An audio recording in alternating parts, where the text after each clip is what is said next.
Welcome to a new episode of the Prosperity on Air podcast. I'm your host, Paola De Vescovi. Today is January 7, 2020. We've started this new year. Are you excited? I am. I'm really looking forward to the year ahead, to all the projects that I have, the changes that I will implement in my life and in my business. My guest today is Stella Maher. Stella is a confidence coach, and she helps young women transform from feeling insecure about their bodies to becoming more confident into their skin, develop a healthy body image no matter their shape and size, challenge their limiting beliefs, those beliefs that are holding them back, and connect to their inner strength and become more assertive.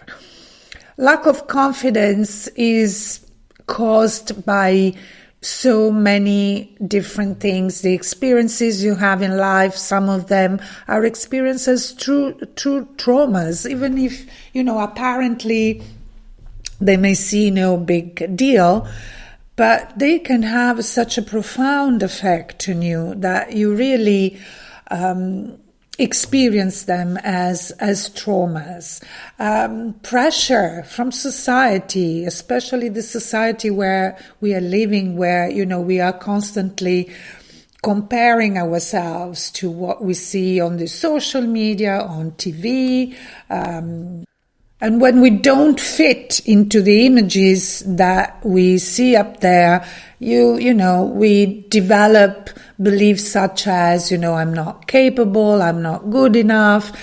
And this is especially true for young women who live this pressure from their peers, who do not accept them, then don't let them, be part of a group because their body is not slim, because their hair is not, how it should be, because they dress in a certain way. Bullying, unfortunately, is a phenomenon that is still very, very present, especially in schools among younger people. And when you are lacking your confidence, you show this lack of confidence in your words. So the way you speak about yourself, about what you do, your behaviors.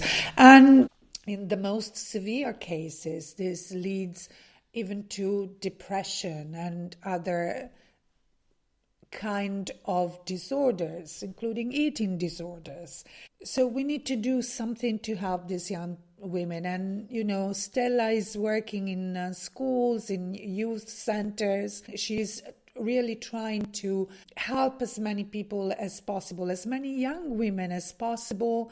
And I think we have the duty as mothers, as aunties, as sisters, as teachers, so as adults who have their children in their lives or who are working with children and young people, to help this young girl as much as we can and help them to become stronger women, and especially women who really understand the beauty, the greatness, the potential that they have in themselves. So before moving to my conversation with Stella, I don't like to call it interview because actually it was a very nice conversation we had together. I would like to spend a few words to the sponsor for today's episode. The sponsor is my brand new membership group coaching program, the Prosperity Hub, a 12-month program designed to help you design your prosperity in every area of your life, reach and even exceed your goals by aligning them to your values and vision. Through masterclasses, coaching, support, powerful energy techniques, meditations, prosperity hours, and the right strategies for you. This program is designed for women who want to tap into their energy, intuition, and full potential to create prosperity in every area of their life and design a business and career from the inside out. It is a very affordable, result-oriented group coaching program, as well as a community of like-minded women who want to live purposefully, stress-free, aligned with their values and passions. And it is also a sacred space for women to learn, experiment, share, design, and create the life that they truly desire, and that it is a true expression of themselves, and who don't have to do all this alone. They will do this with the support and the accountability of a community of like-minded women, and of course the support and accountability from myself. To get more information about the program, please visit www.projectprosperity.com/prosperity hub. And now, without any further ado, let's move to my conversation with Stella Maher.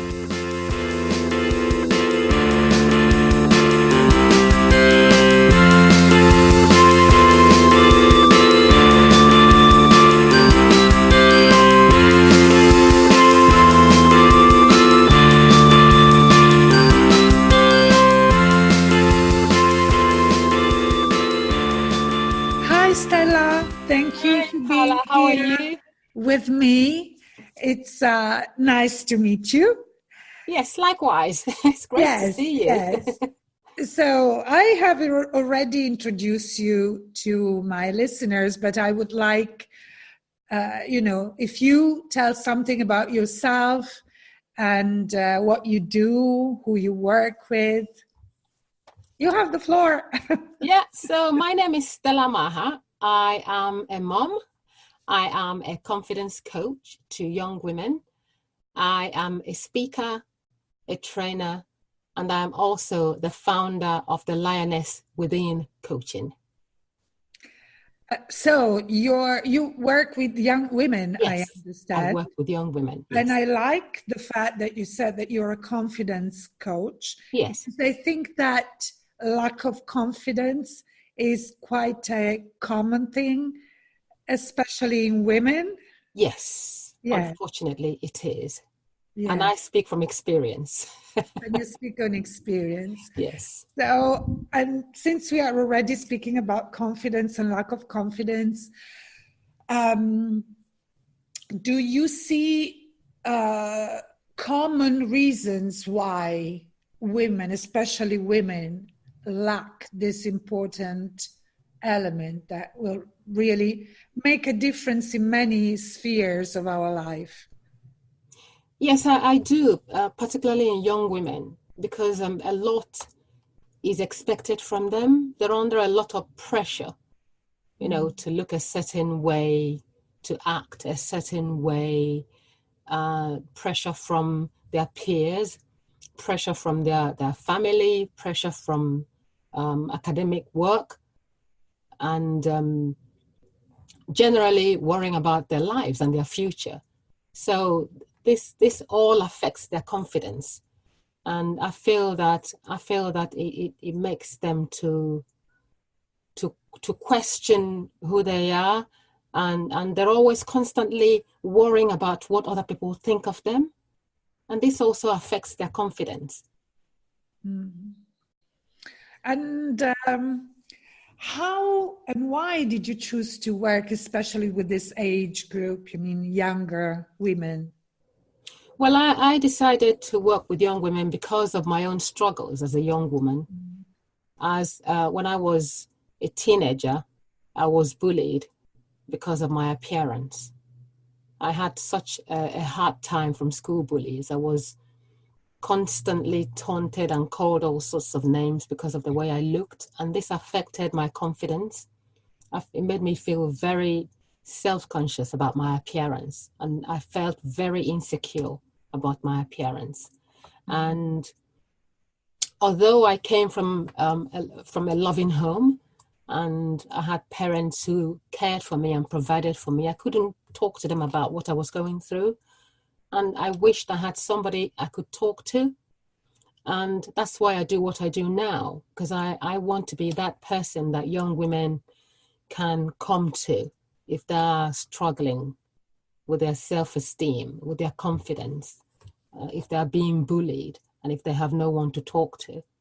I want to be that person there to tell them that it's all right, that they don't have to believe all the negative labels, that they don't have to believe it as the truth, and they don't have to let it define who they are, that they can still be confident and still believe in their potential for greatness.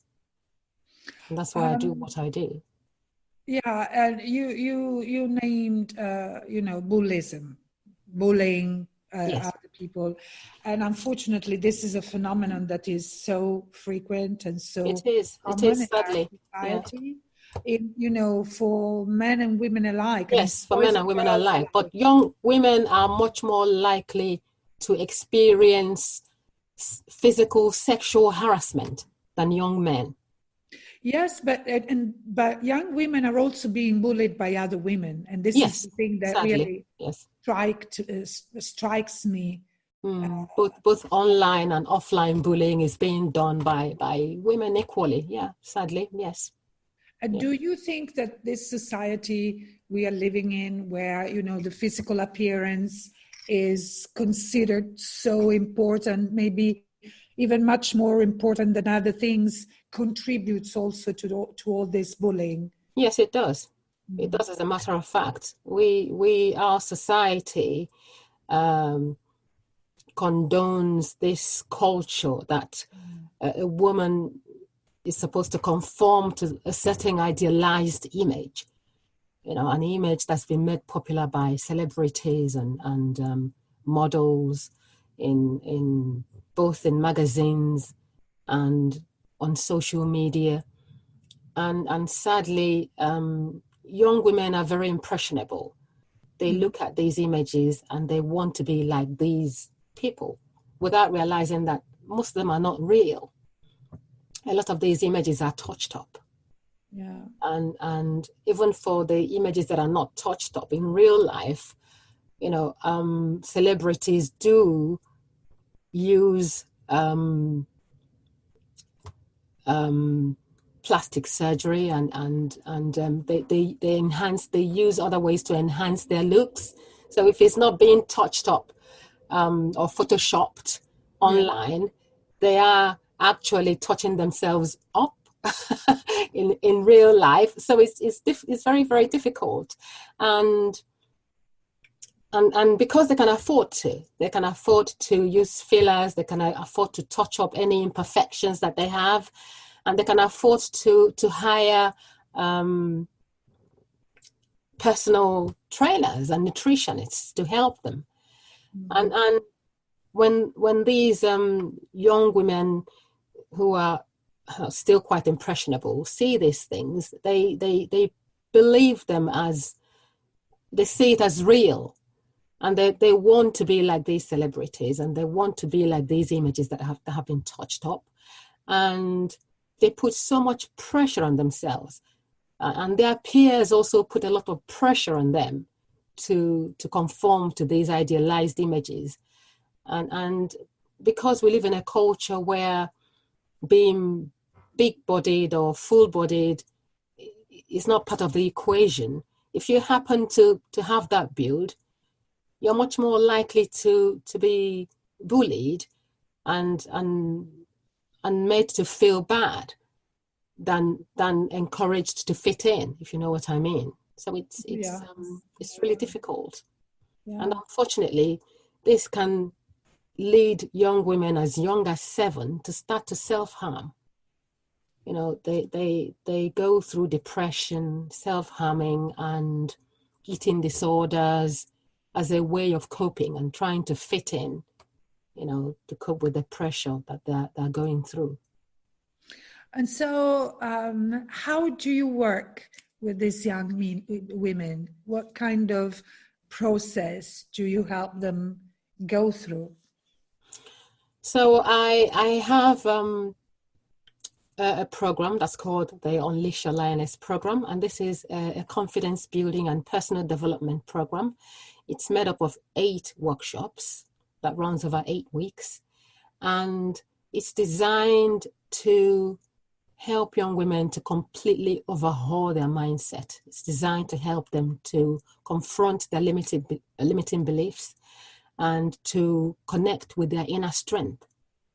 Mm-hmm. It's also designed to transform the lives of young women and help them from feeling insecure about who they are to becoming more confident, feeling more self-assured, and developing a healthy body image, no matter their shapes or their sizes. And it also empowers young women to realize that their value and their worth are not measured by how many likes they get on Facebook, how popular they are on Instagram and Snapchat, or how influential they are on YouTube. And that's why it's very important for me to get it into more schools and colleges. Because we really need to empower our young women. They need to start realizing the potential they have for greatness. And Stella, do you run this program online or in person? Yeah, I run it in person in schools, in youth centers. Okay.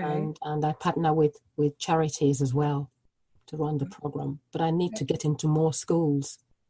Sure, Very important. sure. Yeah. And this work is so important, and the impact that such work can have on young women. Yes, absolutely. Really amazing. Yes. Amazing. Yes.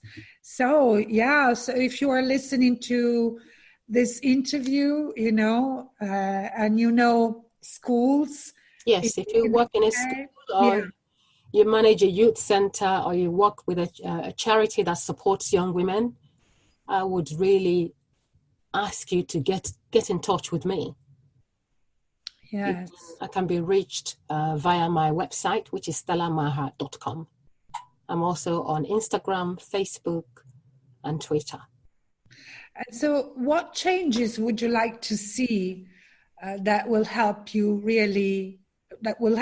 help young women to feel more secure, more confident about their bodies, about who they really are? I think I want the changes to start from the society and the culture we have, because you're much more likely to get a job in the performance industry, even ordinary jobs. If you're much more likely to get a decent job if you have a slim build than if you're overweight. Mm-hmm. You're much more likely. It's very, very unlikely that you get a job as a receptionist or a front house person if you don't have that build, that idealized build of somebody who is slim and long-legged, and you're less likely to get it if you're overweight.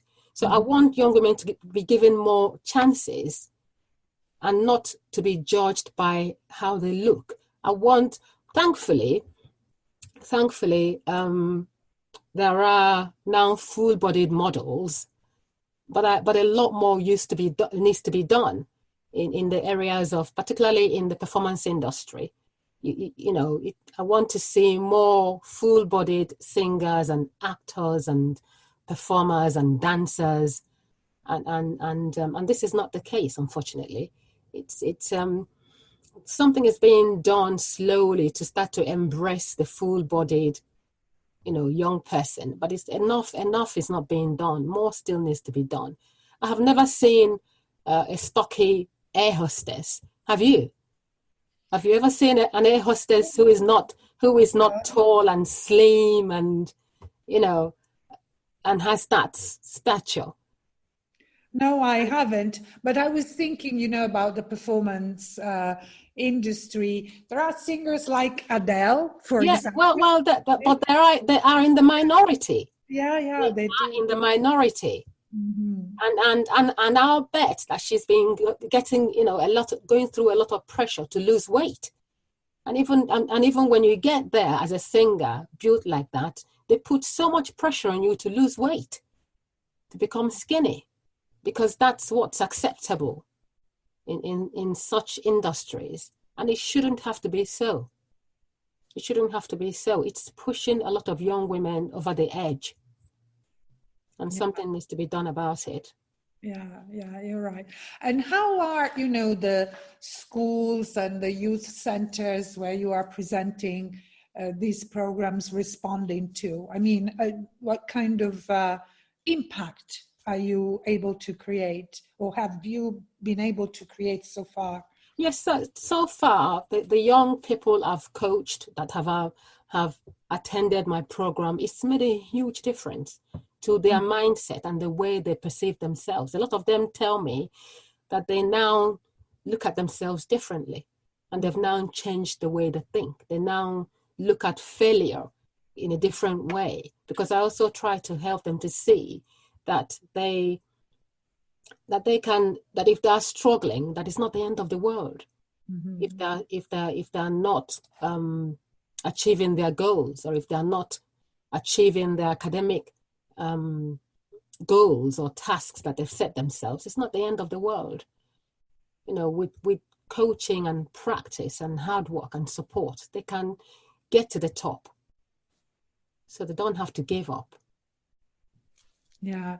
And what, you are going into schools, you are going into youth centers, but, there's a lot that can be done by the schools themselves. Yes. And for example, have you thought of presenting this program also to teachers and principals, and have them in your programs so that they could better help these young people? I haven't actually done that, although some teachers or a teacher would normally sit in, during these programs, but I have not organized it just for them, if you know what I mean, because I feel that is the young women that need it most, or the young people. Oh yeah. And they I believe it's important to start from them. Really. Yeah, no, absolutely. But I think that, when you make also teachers and families, where possible, also more aware, and support also you in the work that you are doing with these young women. This is important too, because very often, like everything else in life, when these young women are working towards an important goal, that is that of changing, the perception that they have of themselves, their bodies, etc. But if you have a big goal in life, and this is a big goal, and you are not surrounded by people who are supporting you in that goal, it's even more difficult. That is why I was thinking that you have a bigger mission than the young girls. You have, a mission also of educating. Yes, absolutely. The people who relate to these young people. Yes. I agree. Yes. And how are you spreading your message so that more younger women can access your program and services? So I do talks in addition to the workshops I run. I also, as a speaker, I do talks, and I try to also spread my message through that.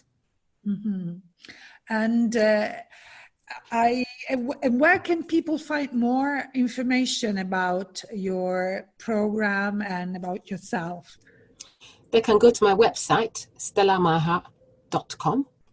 and they can find all the information they need about me.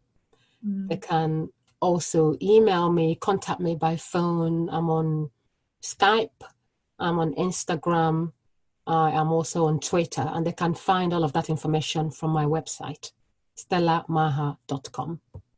And of course, I will share all the links to your website and your social media in the show notes of this episode, so Thank that you. people will just need to click and find you very, very, very easily. Yes. What is a message that you really feel is important to share with my listeners, Stella? I would say that even if your listeners are not young women, they will have daughters, they will have nieces, they will have friends, they will have cousins, and they will know people who have young women. And all I will say is that they should support these young women. Pay more attention to them, listen to them. They will not always tell you what they're going through, but you can pick up if things are not quite right. It can be the difference between a young woman sinking into depression and self-harming. If you pay more attention to them and you talk to them and you try to find out what it is that they're going through. I also have a workshop that I'm just starting for mothers and daughters, and this helps to reinforce the bond between mothers and daughters. So I would encourage, if you're a mother and you have a daughter who is up to 14 years old, to attend this program. I'll be running one next year in February. So you can contact me to find out more details, because I believe that it will help mothers and daughters to bond, and for mothers to then have that opportunity to understand what their daughters are going through, and to also be educated on how to become more confident. Yes. And how to look good and feel good with their daughter.